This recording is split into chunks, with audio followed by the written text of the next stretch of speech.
everyone, welcome back to this session of English. In this session, we are going to continue with our chapter Comprehension Ability. Now, this is part number 52. So, till now, we have already done 51 parts on comprehension ability, that is, reading comprehensions. So, in this session as well, we are going to discuss some reading comprehensions, and which reading comprehensions, let us see. Let us have a look over this. So, in this session, we will discuss passage number 70 and passage number 71. So till now we have already done 69 passages. So in this session as well, we are going to discuss two passages and also questions based on these two passages. As these are short passages, and as we did earlier as well, what we did, we read the entire passage, and after that we had attempted the questions. In this session as well, we are going to do the same. First of all, we'll read the entire passage, and after that, we'll start attempting the question. So first of all, we'll discuss passage number 70. So first of all, let us read the entire passage. We'll try to analyze the meaning of that particular passage. We try to figure out the meaning of particular passage, and after that, we'll go to the questions. After we have read the entire passage, we may have an idea about the locations of the keywords as well. So it will definitely help us out while we are solving the reading comprehension. So first of all, let us discuss passage number 70. As you can see that this is the passage, very short passage. Now let us read this. Speech is undoubtedly, it means there is no doubt that a speech is a valuable asset. Yet it can also pose a significant risk. It can also pose significant risks. It means speech is a valuable asset as well as something that can make us in danger. Why so? While it enables us to communicate our intentions and desires effectively, it means through speech we can communicate, or we can show our intents or express our intentions and desires effectively, or in an effective manner. It means whatever comes to our mind, we can express it to other people. We can tell them to other people in an effective manner. Careless usage can lead to misunderstanding. But if we do not use our speech carefully, it means whatever we are saying, if we do not speak it carefully, that can create misunderstandings. A simple slip of the tongue. Simple slip of the tongue means when we say something that is not in the clear meaning, or when we say something without reviewing it. It means we just say that particular word, though it should not be mentioned or it should not be said. It means without the second thought or without reviewing. If we say anything, that is slip of the tongue. The selection of an uncommon or ambiguous word. Ambiguous means that figure out two meanings. Okay, or you can say that convey two meanings. Okay, one is bad and another is good one. Or similar mistakes can inadvertently, means accidentally, turn a potential friend to an adversary. Adversary means enemy. It means a person whom we are hoping that he will be our friend, that will become our enemy just because of some misunderstanding due to the speech or use of ambiguous word. Ambiguous means which has double meaning or which creates double meaning. Additionally, different social groups employ distinct vocabularies. As you can see that there are various people living on the earth, or you can say in the society, or maybe possible in India. So they have their different languages. Okay, they have their different language, they have their different accent, or they have their different style of pronouncing the words. Okay, and they have distinct vocabularies. For example, there are many words which are the native words. It means which are called or which are spoken according to the region, and maybe possible that particular word in a particular region is good and it is bad somewhere else. Okay, so there are many such words. Causing the language of an uneducated individual to appear pretentious to someone less educated. It means when a person, he is well educated, he should talk before that particular person who is uneducated in a manner that uneducated people speak. For example, there is a person A who always speaks English, or he knows very well English, or he knows English very well, okay, and he can speak English very well. But there is a person B who does not speak English at all, or he does not know how to speak English. Now, what A does, if he speaks only English and English and English in front of B, will he able to understand? Will he be able to understand? No way. In that case, A will become the fool just because he do not know anything, and he's talking with B in English, which is not good, or he's trying to demoralize this particular person or demotivate this particular person, which is wrong. So he should speak to B in that particular language which is known by B, or which is known to B. For example, if B knows Hindi, so he should speak in Hindi with B. Okay.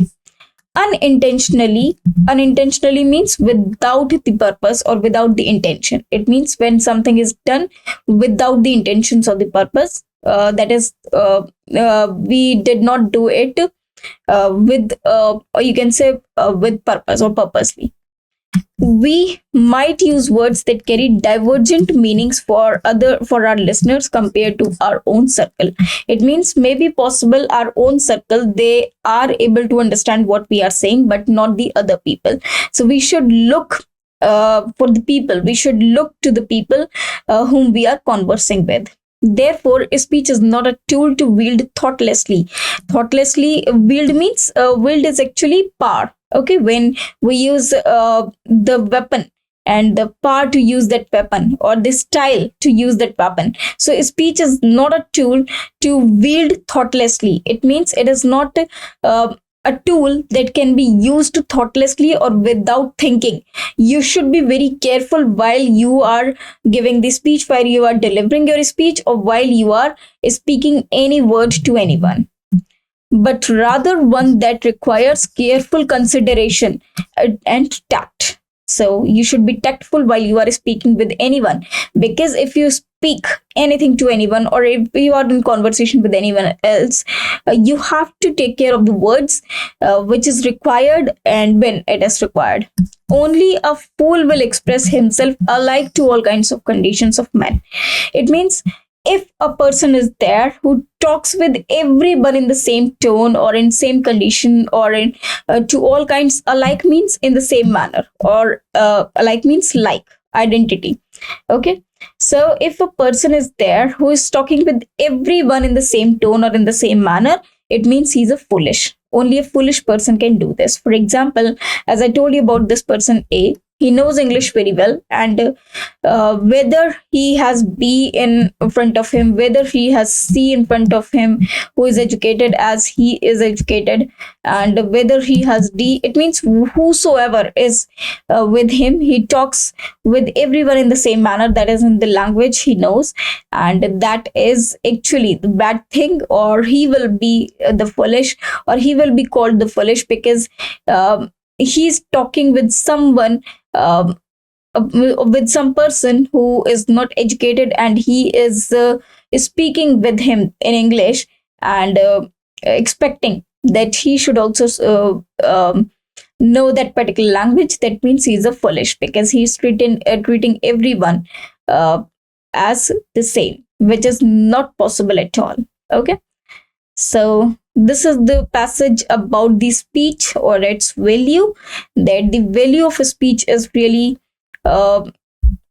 it plays a really significant role in person's life. Okay, that can make us or ruin us. Okay, so let us start attempting the questions based on this passage. I hope you understood the meaning of this passage number 17. So the first question is, as you can see over here, speech is the potential to be a curse as it can. Now, speech has the potential to be a curse.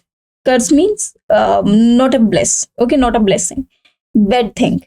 As it can hurt others.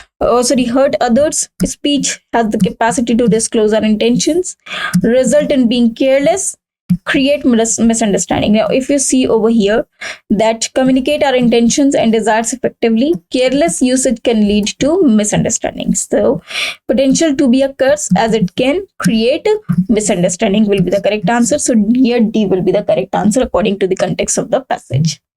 Now, let us move to the next one. The next question is, it is the slip of tongue, or a slip of tongue means something said mistakenly by chance to hurt another person without giving proper thought, or accidentally.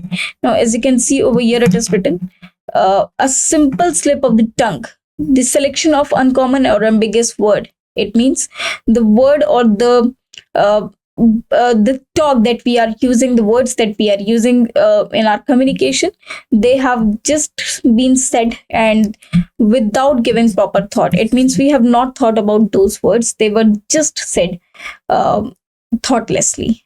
Okay, or so here according to this, C is the correct answer. Now let us move to the next one. The next question is, okay, here the next question is, the best way to win a friend is to avoid dash in a speech. So according to options, ambiguity, vanity, irony, or verbosity. Now, if you see this, the best way to win a friend is to avoid, what to ignore, what to avoid in a speech. What should we avoid in a speech? Now, the selection of an uncommon or ambiguous word. A similar mistakes can inadvertently take a potential friend into adversity. So if we use ambiguous language, that will make our potential friend an adversary. It means the people whom we are hoping to be friends, they will become our enemy. Therefore, the thing that should not be done is to avoid the ambiguity. Ambiguity means the double meaning of the particular phrase or talk. Vanity means proud behavior. Irony, when we say something which is opposite to our opinion.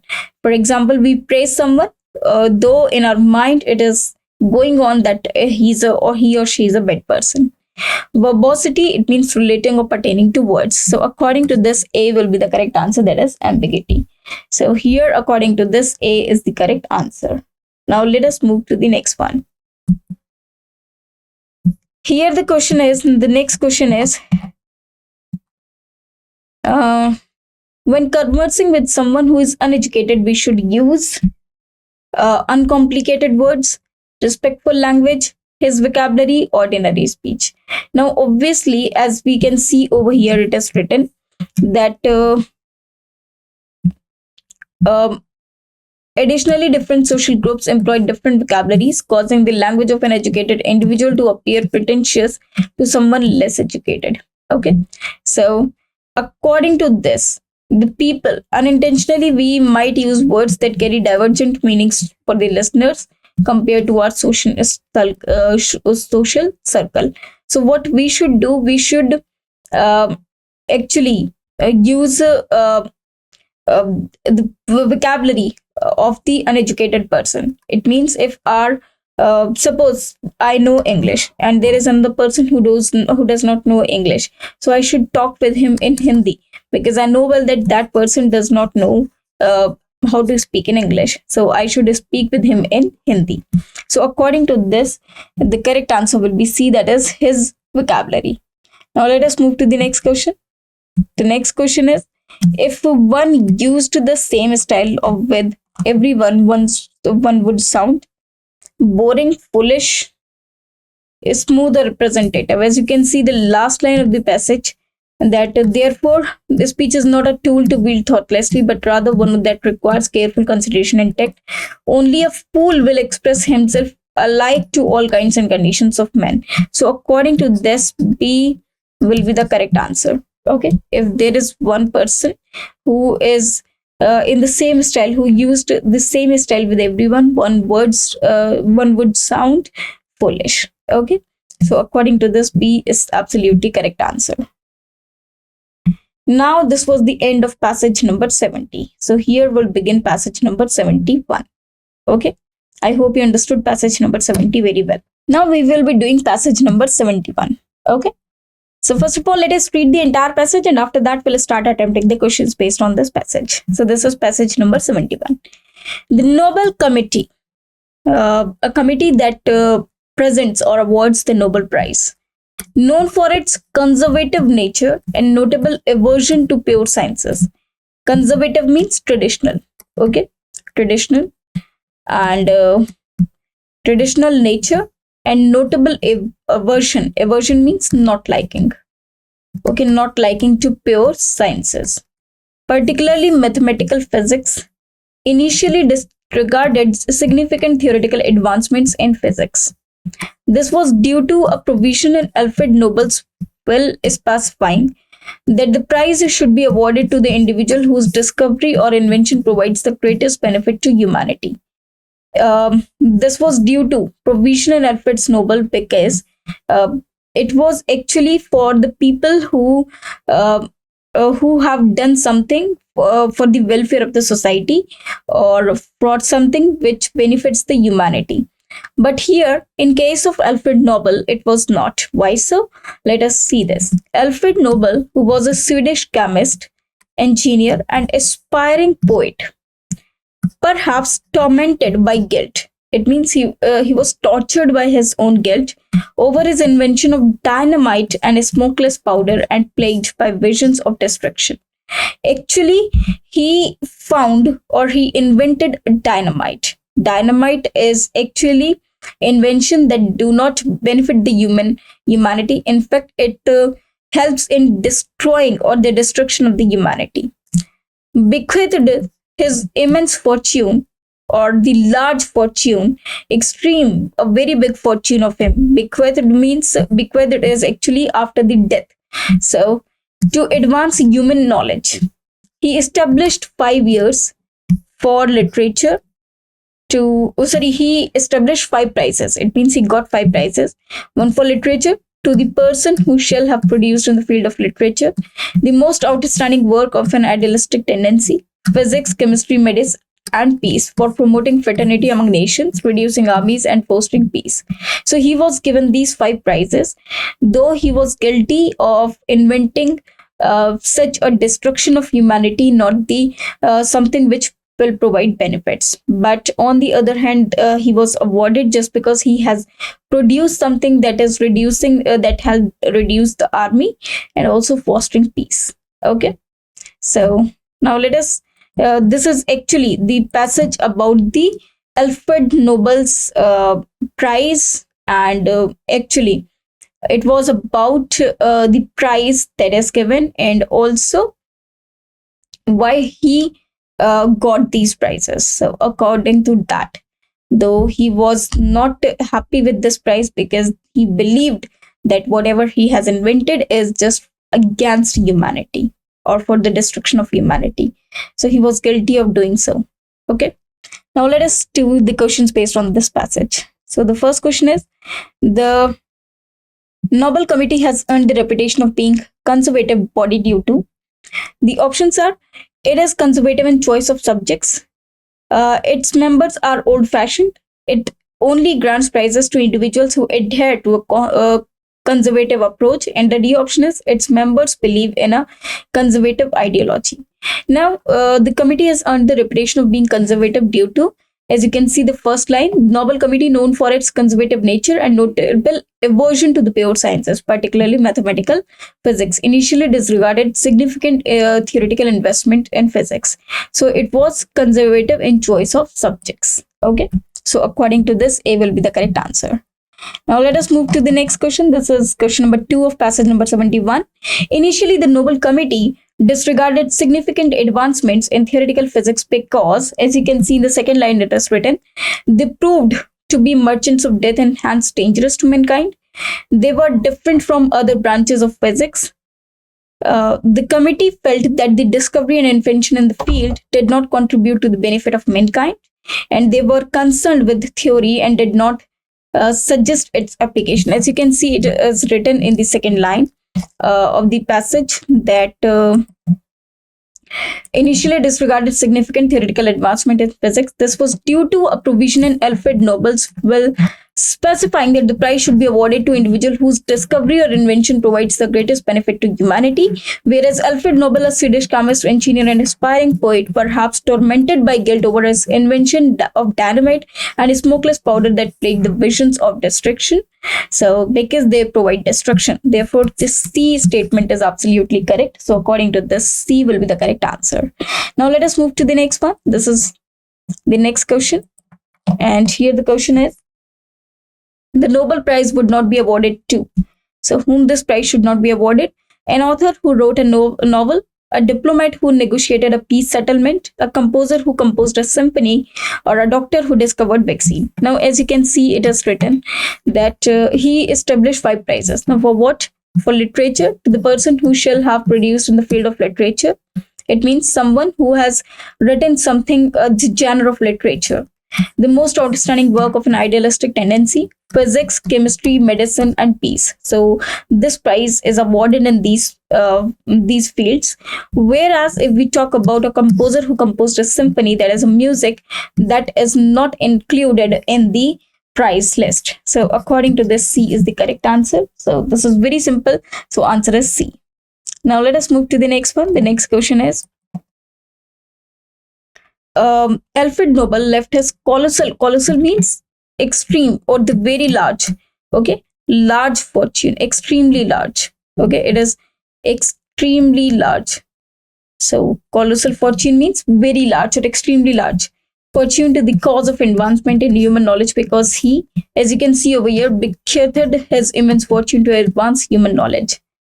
Was a chemist, engineer, and aspiring poet. Felt guilty for having earned so much money, felt guilty for having invented highly destructive things, was Europe's richest vagabond. As you can see over here, Alfred Nobel, a Swedish chemist, engineer, and aspiring poet, perhaps tormented by guilt over his invention of dynamite and smokeless powder, and plagued by visions of destruction, bequeathed his immense fortune to advance human knowledge.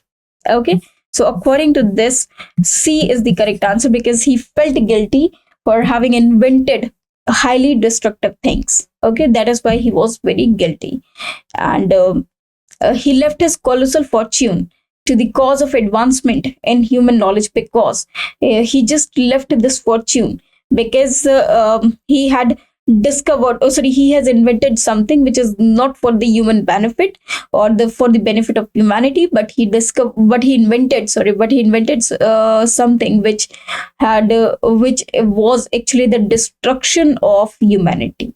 Okay, so these were 2 passages, very nice passages, both of these, one on Alfred Nobel and the other one was on the speech. So both the passages were very good.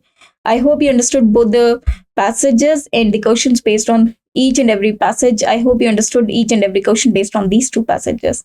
So we have now discussed 2 passages more, and in the next session again we are going to discuss some more passages. I hope you understood these 2 passages. Thanks to you. We'll meet in the next session again.